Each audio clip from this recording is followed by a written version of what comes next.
Hello students, class 12 physics. आज हम discuss करेंगे next topic that is magnetic dipole moment.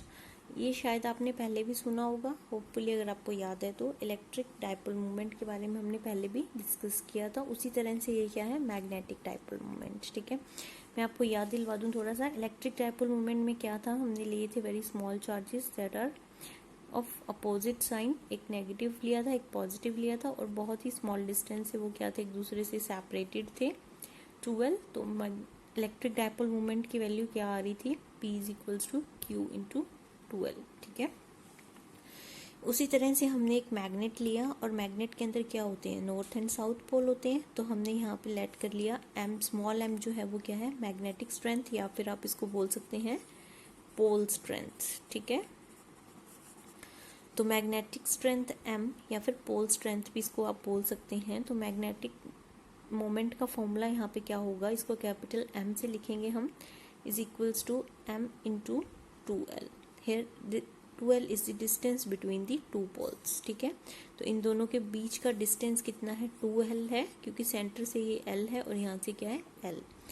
तो हम इसको कैसे रिप्रेजेंट करेंगे, M इंटू 2L से। ठीक है, so magnetic dipole moment is equals to pole strength multiply distance between the two poles. ये इसका फॉर्मूला है। ठीक है, तो इसके अंदर देखो, कभी भी मोनोपोल जो है वो एग्जिस्ट नहीं करता है। जब भी आप एक बार मैग्नेट को छोटे छोटे पार्ट्स में भी अगर आप ब्रेक कर देंगे तो हमेशा हमें क्या मिलेंगे, नॉर्थ एंड साउथ पोल मिलेंगे। ऐसा नहीं है कि आपको हमेशा एक ही पोल मिलेगा। तो एक पोल कभी भी एग्जिस्ट नहीं करता है, तो इसीलिए मैग्नेटिक मोनोपोल जो है वो एग्जिस्ट नहीं करता है। ठीक है, अब देखो, अब हमें पता चलेगा कि जो करंट लूप है, अगर आप कोई करंट लूप लेते हैं, कैसी भी हो सकती है, वो सर्कुलर हो सकती है, रेक्टेंगुलर हो सकती है। ठीक है, तो वो कैसा बिहेव करती है, एक मैग्नेट की तरह बिहेव करती है। It behaves like a magnet.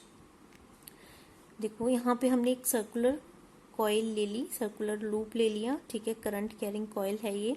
इसके अंदर करंट जो है देखो किस तरह से जा रहा है, क्लॉकवाइज डायरेक्शन के अंदर जा रहा है। ठीक है, तो इसमें हमने ऑलरेडी बनाई हुई है कि इसके अंदर जो मैग्नेटिक फील्ड लाइंस हैं वो किस तरह से बनती हैं। ये डायग्राम मैं आपको पहले करवा चुकी हूँ, अगर आपने नहीं देखा है तो एक बार उसको अच्छे से देख लेना। ठीक है, तो इसकी जो मैग्नेटिक फील्ड है, वैसे भी अगर आपको डायरेक्शन देखनी है तो आप कैसे देखेंगे, आप करंट की डायरेक्शन में थंब रखेंगे और curl your fingers like this. ठीक है, तो ये देखो डाउनवर्ड आ रहा है, नीचे की तरफ आ रही है, नीचे की तरफ आ रही है। ठीक है, इसी तरह से हर पॉइंट पे आप अपनी थंब को रखेंगे and curl your fingers and you will get the direction of the magnetic field. तो यहाँ से हमने मैग्नेटिक फील्ड की डायरेक्शन को फाइंड आउट कर लिया है। ठीक है, like this we get the direction of magnetic field. और अगर हम बार मैग्नेट को ध्यान से देखें, अगर हम बार मैग्नेट को देखते हैं तो उसके अराउंड मैग्नेटिक फील्ड लाइंस जो है वो किस तरह से बनती हैं, इस तरह से बनती है। उसकी डायरेक्शन की अगर हम बात करें तो डायरेक्शन क्या होती है, outside the magnetic field, outside the bar magnet the magnetic field lines are from north to south and inside it will be from south to north. ठीक है, तो देखो इसके अंदर भी ऐसा ही कुछ हो रहा है, नीचे की तरफ आ रही है। तो इसका मतलब यहाँ से आप आइडिया लगा सकते हैं कि इसके अंदर एक साउथ पोल होगा और एक नॉर्थ पोल होगा। तो साउथ पोल कौन सा होगा, जब हमें सिर्फ इसके अंदर चेक करना है, inside this coil, inside this coil, तो ये नीचे की तरफ आ रही है। मतलब बार मैग्नेट में भी हम देखते हैं तो कैसा होता है, ऊपर से नीचे की तरफ इस तरह से आ रही है। तो जहाँ से ये आ रही है और कहाँ पे एंड हो रही है, ये दो पॉइंट्स हमें बताएंगे कि कौन सा साउथ पोल और कौन सा नॉर्थ पोल है। तो इसका मतलब ये पोल कैसा होगा, साउथ पोल होगा, और ये पोल कैसा होगा, नॉर्थ पोल होगा।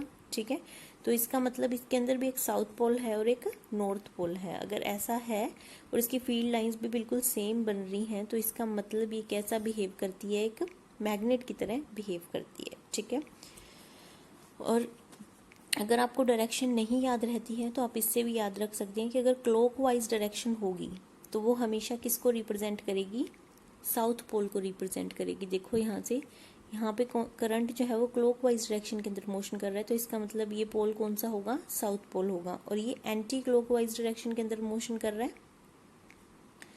जो दूसरा पोल होगा ऑटोमेटिकली वो क्या हो जाएगा, नॉर्थ पोल हो जाएगा। ठीक है, तो देखो जो क्लॉकवाइज डायरेक्शन जो है करंट की क्या रिप्रेजेंट करती है, साउथ पोल को। इस तरह से आप इसको याद रख सकते हैं, एस बना हुआ है, तो ये क्या कर रहा है, क्लॉकवाइज डायरेक्शन के अंदर मोशन कर रहा है। अगर वो एंटी क्लॉकवाइज डायरेक्शन के अंदर मोशन कर रहा है तो it means that is north pole. ठीक है,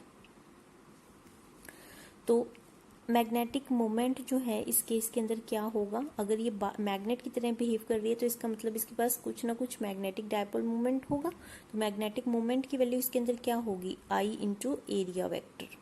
आई मतलब जो इतना इसके पास करंट है इस कॉइल के अंदर, एंड एरिया वेक्टर उसका एरिया। तो उन दोनों को जब हम मल्टीप्लाई करेंगे तो हमें क्या मिलेगा, मैग्नेटिक डायपोल मोमेंट मिलेगा ऑफ द करंट लूप।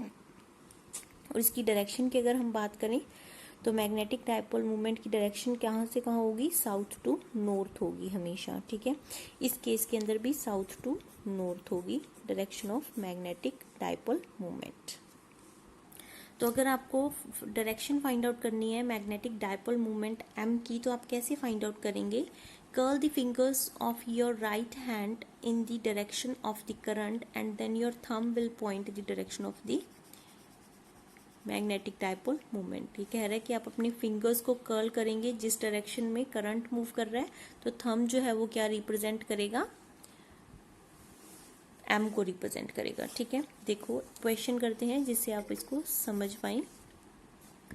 एक मैंने प्लेन बनाया है एक्स वाई जेड प्लेन। ठीक है, कार्टेशियन कोऑर्डिनेट में आपने देखा होगा। तो यहाँ पे एक्स जेड प्लेन के अंदर यहाँ पे एक सर्कुलर लूप है, करंट कैरिंग लूप। ठीक है, तो इसके अंदर करंट कितना है, 2A करंट, मतलब 2 एम्पियर करंट है और इसका रेडियस है 3 मीटर। तो अब आप बताओ कि इसकी मैग्नेटिक मोमेंट की डायरेक्शन क्या होगी। कर्ल योर फिंगर्स जिस डायरेक्शन में जा रही है, और ऊपर की तरफ क्या है, magnetic field, magnetic dipole moment M. Thumb जो है वो रिप्रेजेंट करेगा उसकी डायरेक्शन को। ठीक है, तो ये तो होगी डायरेक्शन इसकी। अगर हम इसका मैग्नीट्यूड फाइंड आउट करेंगे तो कैसे निकालोगे, देखो वैल्यू कैसे निकलेगी इसकी, फॉर्मूला लगाएं आप, आई इंटू ए एरिया वेक्टर। तो एम्पियर कितना है, ये 2 एम्पियर है, तो आई की वैल्यू पुट कर दी 2 एम्पियर, और सर्कुलर है तो इसका एरिया क्या होगा, पाई आर स्क्वायर। तो आर की वैल्यू आपको दे रखी है, उसकी वैल्यू जस्ट पुट की, तो एम आ गया 18 पाई। डायरेक्शन कौन सी है, वाई एक्सिस है, पैरेलल टू वाई एक्सिस, तो यहाँ पे हमने लिख लिया जे कैप। ठीक है, क्योंकि इसकी डायरेक्शन क्या है, अलोंग वाई एक्सिस। तो इसी तरह से देखो सेकंड क्वेश्चन में भी आप देख सकते हैं। अब मैंने एक रेक्टेंगुलर कॉइल बनाई है। ठीक है, कौन से प्लेन में है वो, X Y plane. Rectangular coil है वो एक्स वाई प्लेन में है, इसकी साइड्स दे रखी हैं 2 मीटर 3 मीटर। ठीक है, और उसके अंदर करंट कितना मूव कर रहा है, 1 एम्पियर। तो एम जो है वो कैसे निकलेगा, आई इंटू ए। सो आई की वैल्यू आ जाएगी 1 इंटू 2 इंटू 3, क्योंकि इसका एरिया कैसे निकलेगा, लेंथ इंटू ब्रेड्थ। तो एम आ गया है 6 एम्पियर मीटर स्क्वायर। अब इसकी डायरेक्शन आपको फाइंड आउट करनी है। तो डायरेक्शन कैसे निकलेगी, देखो आपकी फिंगर्स को आप कर्ल करो। फिंगर्स जब आप कर्ल करेंगे तो थंब नीचे की तरफ पॉइंट कर रहे हैं। ठीक है, फिंगर्स आप कर्ल करेंगे in the direction of current, then thumb will point the direction of M. तो ये इनवर्ड हो रही है, शो इनवर्ड हो रही है, तो इसका मतलब डायरेक्शन जो है वो क्या होगी, माइनस जेड। ये जेड एक्सिस शो हो रही है, तो इसकी अपोजिट डायरेक्शन में कौन सी डायरेक्शन होगी, माइनस जेड। तो इसका मतलब ये कौन सी डायरेक्शन होगी, माइनस के कैप। तो एम की वैल्यू आ गई है -6 के कैप। ठीक है, तो इसी तरह से एक क्वेश्चन और देखो, यहाँ पे मैंने 2 कॉइल्स लिए हैं इस बार। ठीक है, और 2 कॉइल्स दोनों ही किस में है, डिफरेंट प्लेन के अंदर लिए हैं। तो अब ये फॉर्मूला कैसे लगेगा, अब हमें कंसीडर करना पड़ेगा इसको अलग से मोमेंट m1 और इसका अलग से निकालना पड़ेगा m2, और फिर हम दोनों को क्या करेंगे, ऐड करेंगे। लेकिन दिक्कत क्या है, इसको ध्यान से देखो, यहाँ पे करंट जो है वो इस तरह से मूव कर रहा है, इस एक्सिस में कोई भी करंट मूव नहीं कर रहा है।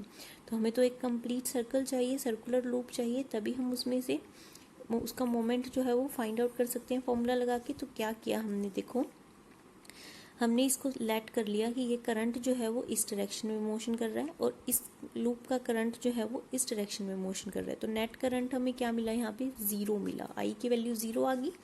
तो फर्स्ट लूप के लिए हमने m1 निकाला, क्या आएगा, आई इंटू एरिया। तो एरिया इसका क्या होगा, length into breadth, that is I into A into B. ठीक है। तो इसकी जो डायरेक्शन है वो क्या आई है, के कैप आई है, जेड एक्सिस में आएगी इसकी डायरेक्शन। कैसे आएगी, देखो इस डायरेक्शन में आप इसको कर्ल कर रहे हैं और थंब जो है वो जेड डायरेक्शन में पॉइंट कर रहा है। तो ये आ गया M1 AB के कैप। इसी तरह से M2 निकाल लिया I AB J कैप। अब हमने क्या करना है, जस्ट वेक्टर सम करना है, इनको अलजेब्रिक सम करेंगे और दोनों को ऐड कर देंगे। तो M नेट जो है हमारे पास क्या आ गया है, I AB के cap plus I AB J cap. ठीक है, अगर आपको इसको मैग्नीट्यूड निकालना है तो जस्ट आप क्या करेंगे, अंडर रूट करेंगे और J के साथ जो कॉफिशिएंट है उसका स्केयर करेंगे और K के साथ जो कॉफिशिएंट है उसका स्केयर करेंगे। तो आंसर आ जाएगा आपके पास under root two I AB। ठीक है, तो ये इसका मैग्नीट्यूड आ जाएगा। तो इस लेक्चर में मैंने आपको समझाया कि आप मैग्नेटिक डायपोल मोमेंट की डायरेक्शन कैसे फाइंड आउट करेंगे और उसके हमने फॉर्मूलाज के बारे में डिस्कस किया। ठीक है, तो इसको आप अपनी कॉपीज़ में नोट कर लेना। Thank you.